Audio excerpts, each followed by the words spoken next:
Bukas sa mga mamamayan ng Angeles City ang iba't ibang aktibidad ng lokal na pamahalaan na makikita sa kanilang City Information Office Facebook page.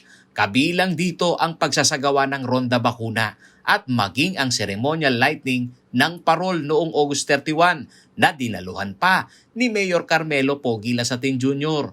Kaya ganun na lamang ang gulat ng marami matapos lumabas ang balitang nagpositibo sa COVID-19 si Lasatin nitong September 1, 2021. Primero ng Setyembre ng tanghali nagawa pang sumagot ni Mayor Lasatin sa telepono sa tanong ng CLTV News kaugnay ng mga kaganapan ngayong darating na Pasko. Pero dinig sa kanyang tinig ang pagkapaos at paminsan-minsan ay pag-ubo.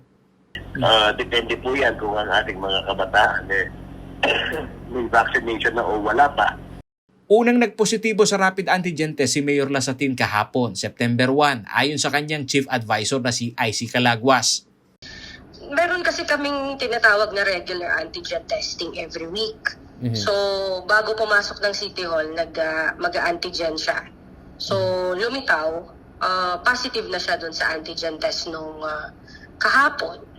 Bagamat symptomatic si Mayor Lasatin, mabuti naman umano ngayon ang kondisyon nito na inpatient sa Sacred Heart Medical Center.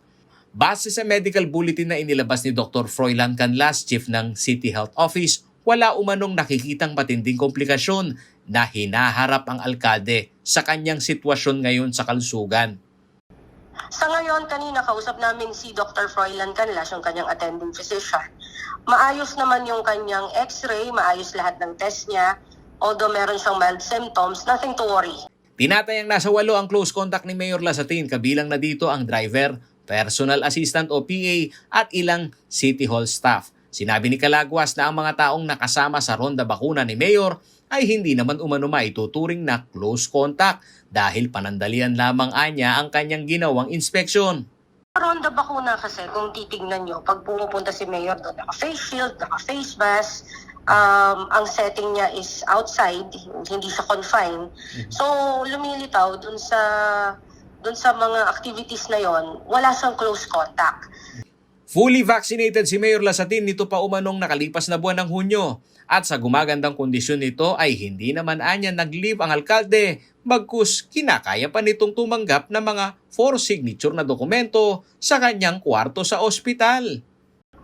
Actually, Pao, hindi siya nag-leave kasi going weekend na rin naman, tapos nakakapirma naman siya, lahat ng mga papeles dinadala sa kanya, tapos dinidisinfect na lang afterwards. Although yung mga kanyang mga official functions na kailangan yung kanyang physical presence, pinapadala na lang si Vice Mayor Vega.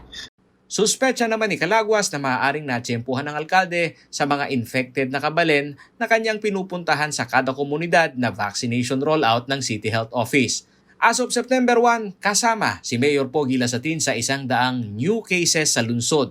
1,547 ang active cases sa Angeles City sa kasalukuyan. Paolo G. Santos, CLTV News.